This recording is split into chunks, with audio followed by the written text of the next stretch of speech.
दोस्तों, नई दिशा विजन में आपका स्वागत है। दोस्तों, आज सबसे पहले जो है वीडियो के अपडेट जारी करते हैं। आज यद्यपि सारे भारतवर्ष में जो भी केस चल रहे हैं उनकी अपडेट है, लेकिन यहाँ पर एक एक करके जो है स्टेट वाइज आपको बताएंगे इस वीडियो में। वीडियो को जरा भी स्किप ना करें और वीडियो को पूरा देखें। अगर पसंद आए तो अपने दोस्तों को शेयर करें और चैनल को सब्सक्राइब करें। आइए वीडियो को शुरू करते हैं। दोस्तों, सबसे पहले अपडेट आई है केस 1881/2019 की।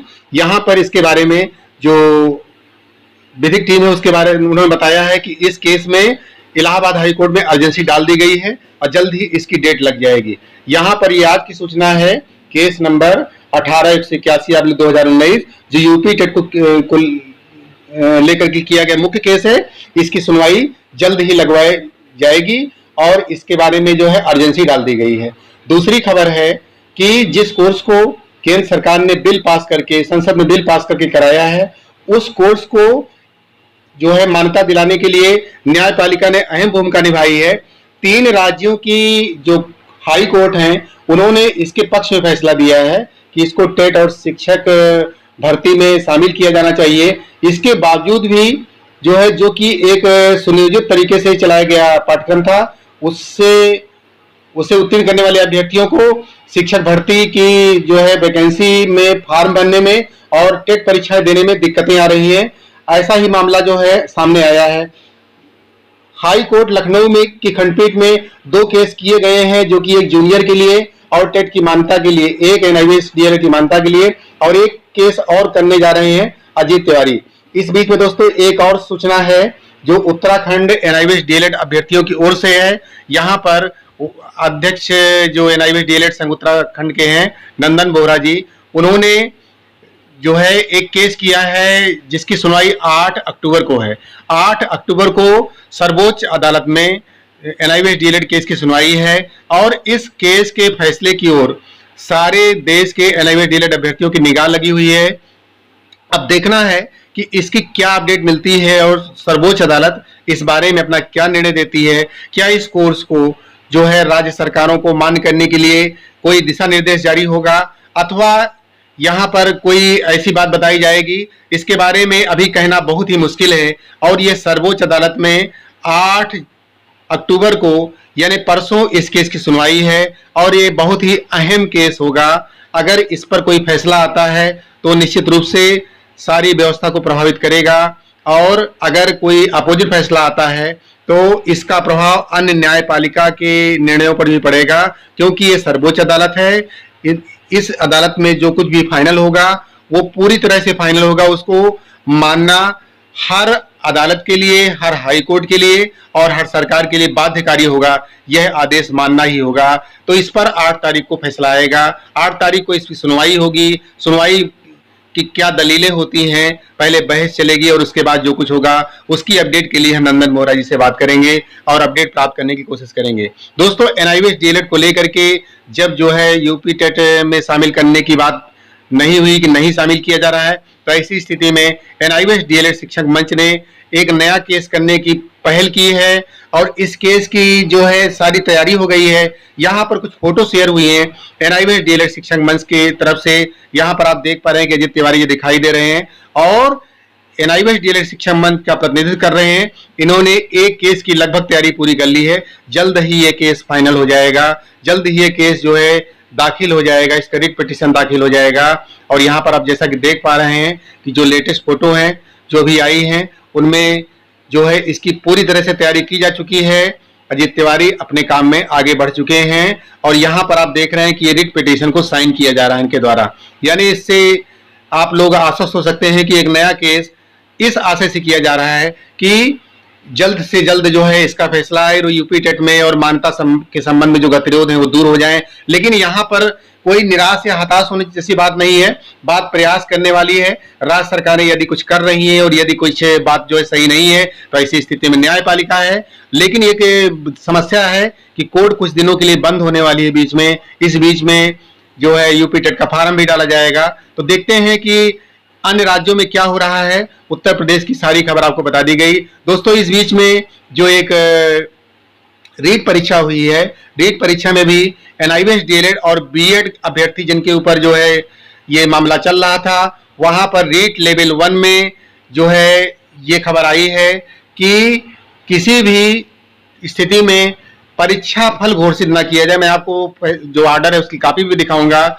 और ऐसी स्थिति में राजस्थान में इस महीने कोई सुनवाई नहीं है, नवंबर के माह में सुनवाई हो सकती है। यहाँ पर आप देख पा रहे हैं कि एनआईवीएस ने अपने अध्ययन केंद्र समन्वयक को एक पत्र जारी किया था, जिस पत्र में साफ साफ लिखा था कि एनसीटी ने इसको मान्य कर दिया है। आप देख सकते हैं एनसीटी ने, यहाँ पर आप अच्छी तरह से देख लीजिए ताकि किसी प्रकार के भ्रम की स्थिति न रहे। एनसीटी ने एनआईवीएस डीएलएड की डिग्री को पूरे देश में रीट परीक्षा के लिए योग्यता प्रदान कर दी है और एनआईवीएस से डीएलएड करने वाले अभ्यर्थी रीट परीक्षा दे सकते हैं। दोस्तों, एक सरकारी संस्थान जो कि रिकॉग्नाइज्ड संस्थान है, जिसको की मान्यता है, उसने स्पष्ट रूप से केंद्र समन्वयक को एक पत्र जारी किया था। इस पत्र का पत्रांक भी आप देख रहे हैं। इस पत्र में स्पष्ट रूप से 12/1/2021 को ये पत्र जारी हुआ है और इस पत्र में बताया गया था कि एनआईवीएस डीएलएड को रीट परीक्षा में शामिल किया जा सकता है। अब आप ही बताइए कि आखिर सरकार जो है किस आधार पर राजस्थान में मना कर सकती है। इसी प्रकार से केंद्र समन्वयक को पत्र जो है हर राज्य में जारी किए गए थे। यहाँ पर आप दोस्तों देख पा रहे हैं, हम हवाला देंगे उस पत्र का जिस पत्र में आप देख पा रहे हैं कि एनसीटी ने सभी राज्यों के सचिवों को पत्र लिख करके इस बात को स्पष्ट किया था। अगर इसको जो है अगर कोई भूल रहा है तो एक बार इसको याद दिलाने की आवश्यकता है। यहाँ पर राष्ट्रीय अध्यापक शिक्षा परिषद ने एक पत्र दिया था। पत्र का पत्रांक आप देख पा रहे हैं, लेकिन इसकी डेट थी 6/6/2021, यानी 6 जनवरी 2021 को एनसीटी ने साफ साफ लिखा था। क्या लिखा था यहाँ भी देख लीजिए। Validity of DElEd ODL programme conducted by NIOS of training of untrained in service teacher regarding, इनके बारे में। यहाँ पर जो मेन पॉइंट है, वीडियो बहुत बड़ा हो जाएगा इसलिए हम आपको मेन पॉइंट पे लेके चलते हैं। क्रमांक 3 में देखिए, यहाँ पर साफ साफ लिखा है जो खास पॉइंट है, देयरफॉर आई बैकड्रॉप, यहाँ पर लिखा है it is the requested to issue the clarification to all state and union territories these candidates who have completed by DLED course of NIVS ODL mod may be given opportunity to apply, उनको कुल मिलाकर के apply करने की संभावनाएं दी जाएं for fresh recruitment as per with other DLED candidate subject to. यहां पर आप देख पा रहे हैं कि क्लियर लिखा गया कि जो NIVS से DLED किए हैं उनको DLED की तरह ही अपॉर्चुनिटीज प्रदान की जाए, संभावना दी जाए फ्रेश अपॉइंटमेंट में भाग लेने के लिए। यहाँ पर लिखा है other criteria in qualification recruitment such as TET etcetera, यानी टेट जैसी परीक्षाओं में भी उनको जो है शामिल करने की अनुमति प्रदान की जाए। As per NCT notification dated 23/8/2010 as amended from time to time. यहाँ पर 23/8/2010 का जो नोटिफिकेशन है जो कि समय समय पर संशोधित किया जाता है, उसके अनुसार जो है ये संशोधन करने के पश्चात एनसीटी ने कहा कि एनआईवीएस डीएलएड को शामिल किया जाना चाहिए। And any other mandated by the state this would be avoid to, इसको कारण भी एनसीटी ने स्पष्ट रूप से लिख दिया। इसके बावजूद भी एक भ्रामक स्थिति पैदा हुई जब उत्तर प्रदेश की परीक्षा नियामक प्राधिकारी ने भी इस पत्र को नहीं माना। यहां पर आप देखिए this would avoid to unnecessary future references, यहां पर क्लियर लिखा है, देखिए फ्यूचर रेफरेंसेस जो भविष्य में होने वाली बातें हैं, court cases on this issue, यानी इस पर कि एनआईवीएस डीएलएड को शामिल नहीं किया जाएगा। इस आधार पर जो भी इश्यू बनते हैं उनको अवॉइड करने के लिए जो है ये पत्र लिखा जा रहा है। A copy of the notification issued may be also forwarded to this ministry, और ये एमएचआरडी ने भी कहा था। तो यहां पर साफ साफ लिखा है keeping in this view of above it has been clarified that NCT has already decided to accept the verdict of the Patna High Court in case of Sanjay Kumar Yadav and others versus the state of Bihar and others, case number 19/842 90,842/2019. Therefore, you are requested to consider all those candidates who have completed by the DLED course of NIOS and may be given opportunity to apply fresh recruitment as per with DLED candidate subject to adherence to all the other criteria and qualification requirement। यहां पर दोस्तों अब ये कहना कि नहीं लिया जाएगा, ये आधार कहां से बन रहा है? जब एनसीटी ने स्पष्ट रूप से कह दिया कि हम समय समय पर अमेंडमेंट करते हैं और 23/8/2010 का जो क्राइटेरिया है जिसको कि सारी सरकारें मान करके बैठी हैं, उस क्राइटेरिया को हम अमेंडमेंट करते हैं जो कि समय समय पर संशोधित होता है, उसके अनुसार लिया जाएगा। और साथ ही साथ यहां पर अननेसेसरी फ्यूचर्स रेफरेंसेस, जो अनावश्यक जो रेफरेंसेस होते हैं, पत्राचार होते हैं, जो कोर्ट केस होते हैं, कोर्ट केस का हवाला साफ साफ दिया गया। अब इसके बाद अगर कहा जाए कि हम मान्यता के लिए कोर्ट केस कर रहे हैं, तो ये एनसीटी ने इसको अवॉइड किया था कि भाई इससे बचने के लिए जो है ये किया जा रहा है और आप लोगों को इस आशय का पत्र लिखा जा रहा है। इसके बाद कोई शिक्षा सचिव कहें कि भाई हम नहीं लेंगे या नहीं शामिल करेंगे या उसमें कोई फोल्डर ही नहीं देंगे, तो ये बात कहां तक न्याय संगत है? दोस्तों इसी के लिए यहां पर मामला जो है सुप्रीम कोर्ट तक पहुंचा हुआ है, सर्वोच्च अदालत तक पहुंचा हुआ है, जिसकी सुनवाई 8 अक्टूबर को है। यहां पर हम एक और पत्र का जिक्र भी करेंगे जिससे और बात साफ हो जाए। एनसीटी ने बिहार के आईएएस जो कि एडिशनल चीफ सेक्रेटरी थे आर के महाजन, उनको भी इसी प्रकार से एक पत्र लिखा था और ये पत्र जो है 19/5/2020 को लिखा गया था। इसमें साफ साफ लिखा था validity of DLED ODL programme conducted by NIOS for training of अनटेड in service elementary teacher regarding, यहां पर लिखा था कि भाई this decision is taken to recent the appropriate direction from ministry of human resources and development ने HRD ministry के द्वारा जो है ये कहा गया है और इसको शामिल किया जा रहा है take over for further necessary action, और इस पर कोई फर्दर नेसेसरी एक्शन लीजिए। और यहाँ भी पटना हाई कोर्ट के वर्डिक्ट का हवाला दिया गया था, यहाँ पे बताया गया था it is the what for your notice that NCT has decided to accept the verdict of Patna honourable Patna high court judgment. यहाँ पर दोस्तों मैं कहना चाहूंगा कि जब एनसीटी स्पष्ट रूप से पटना हाई कोर्ट के जजमेंट मान रही है और एनसीटी को हर राज्य की सरकारें इस दृष्टिकोण से कहती हैं कि ये स्वायत्त शासी निकाय है, यानी टीचर रिक्रूटमेंट में जो कुछ भी निर्णय करेगी वो एनसीटी करेगी। यदि एनसीटी ने इस वास्ते का पत्र लिख दिया है, एक राज्य को भी लिखा जब बिहार में नहीं माना जा रहा था, उसके बाद सभी स्टेट के सेक्रेटरी को लिखा, अब यहाँ पर क्या गुंजाइश रह जाती है? तो ये बात समझ से परे है कि आखिर ऐसा हो क्या रहा है जिसके कारण ये समस्याएं उभर रही हैं। दोस्तों यहाँ पर मैं कुछ हाई कोर्ट के अब यहाँ पर कहने का मतलब ये है कि जो राज्य के शैक्षिक सचिव हैं वो इस बात को नहीं मान रहे हैं। क्या इसके पीछे सरकारों का दबाव है या क्या समस्या बन रही है? क्यों कोर्ट केस करना पड़ रहा? आज भी एक केस जो है लखनऊ खंडपीठ में होने की तैयारी हो चुकी है। आपको मैंने कुछ फोटोज दिखाई जिससे आप लोग आश्वस्त हो सकते हैं। उसकी तैयारी की गई। मैंने देखा है कि अभ्यर्थी 500, 200, 100 रुपए का जो है इस प्रकार का शुल्क कलेक्शन करके इस प्रकार से हाई कोर्ट की लड़ाई को लड़ रहे हैं। ये कहां तक न्याय संगत है? यहाँ पर आप देख रहे हैं त्रिपुरा हाई कोर्ट का जजमेंट, यहाँ पर साफ साफ लिखा था कि DLED through NIOS to fill the form without clarifying as whether or not will be permitted to take part in the further selection process। यानी सिलेक्शन प्रोसेस में साफ साफ लिखा गया कि ये जो है इनको लिया जाएगा। आगे देखिए, यहाँ पर मैं सारी बातों को स्पष्ट करना चाहता हूँ। गुवाहाटी हाई कोर्ट का जजमेंट देख लीजिए, सारी बातों को मैं नहीं बता रहा हूँ। यहाँ पर और देखिए, ये एनसीटी का जो है मान्यता पत्र है जिसकी पूरा जिक्र इसमें लिखा गया है NIOS DLED के बारे में। ये जो है 22 सितंबर का पत्रांक है, इसको देख सकते हैं आप। इसके बाद आगे बढ़ते हैं। यहाँ पर देखिए पटना हाई कोर्ट का जो वर्डिक्ट है उसका जजमेंट आप देख सकते हैं।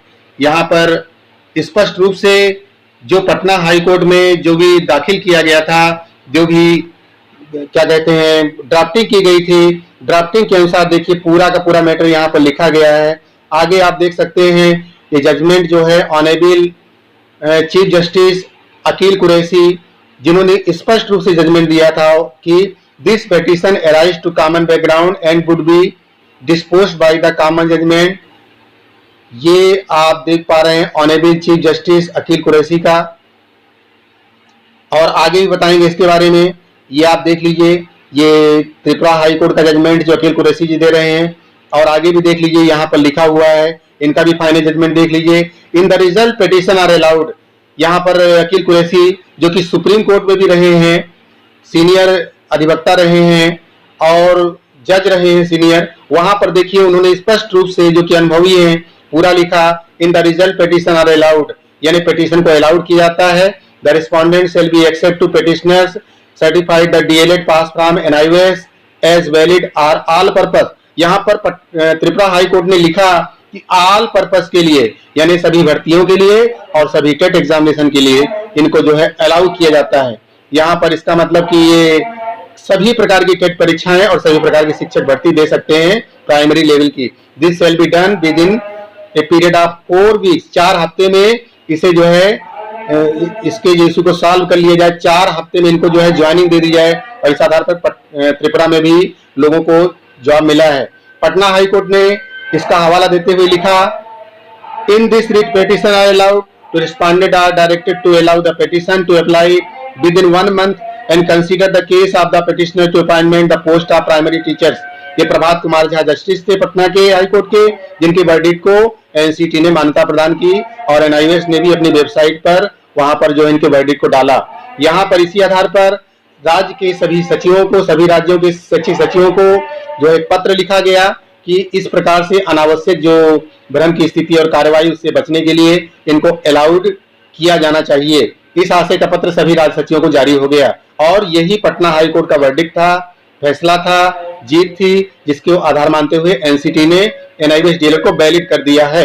आगे चल के दोस्तों यहाँ पर आपको बताएंगे रीट के बारे में। रीट के बारे में जो मामला है वो सस्पेंड रखा गया है। यहाँ पर लेवल 1 के एग्जामिनेशन में जो रीट 2021 का लेवल 1 का एग्जामिनेशन हुआ है उसमें एनआईओएस डीएलएड परीक्षा तो देंगे। इन्होंने लिखा कि accordingly directed the candidate holding the qualification of NIOS DLED only have applied the appearance in the REIT 2021 examination level 1 examination। और यहाँ पर आगे लिखा जो अंडरलाइन में है, their result shall not be declared without permission of the court, लेकिन उनका रिजल्ट डिक्लेयर नहीं किया जाएगा। तो यहाँ पर ये राजस्थान हाई कोर्ट ने लिखा। दोस्तों इस केस की यानी इस मामले की जो एनआईओएस डीएलएड का मामला है उस पर जो है अगली पेशी नवंबर में पड़ सकती है। ये वहां के जो अभ्यर्थी हैं उनसे मैंने वार्ता की है और उन्होंने बताया है। यहाँ पर अभ्यर्थी इस बात की को मांग उठा रहे हैं कि विभिन्न राज्यों की न्यायपालिका के आदेश के बाद भी हमें तरह तरह की समस्या का सामना करना पड़ रहा है। एनआईओएस डीएलएड को बाहर करने का कोई वैध कारण नहीं बता रहा है, तो क्यों मान्य नहीं है। राजस्थान न्यायालय ने एनआईओएस डीएलएड के परिणाम पर रोक लगाई है, जबकि 3 राज्यों की न्यायपालिका इससे पहले वैध घोषित कर सकी है। इस तरह की स्थिति का सामना क्यों करना पड़ रहा है, राजस्थान न्यायालय द्वारा परिणाम पर रोक लगाने का कारण क्या है और आरटीआई लगाकर जानकारी प्राप्त करनी चाहिए। ये अभ्यर्थियों की कमेंट आए थे जिनको मैंने आप लोगों को बताया। यहाँ पर दोस्तों आगे चल के जो अजीत तिवारी का केस है, जो कि एनआईओएस डीएलएड शिक्षक मंच का जो है प्रतिनिधि कर रहे हैं अजीत तिवारी जी, उनका भी आप यहाँ पर देख पा रहे हैं। गूगल पे, फोन पे नंबर है। भाई हमारी तरफ से जो भी बढ़ते हुए कदम है एनआईओएस डीएलएड की ओर, उसके लिए जो है यहाँ पर आप देख पा रहे हैं कि अगर आपको कोई सहयोग करना है तो आप इनको अजीत तिवारी जी को कर सकते हैं, जिन्होंने नया केस किया है। यहाँ पर एक और जूनियर केस की अपडेट जो कि आज होने वाली थी, इसके बारे में जल्द ही आपको सूचना मिलेगी।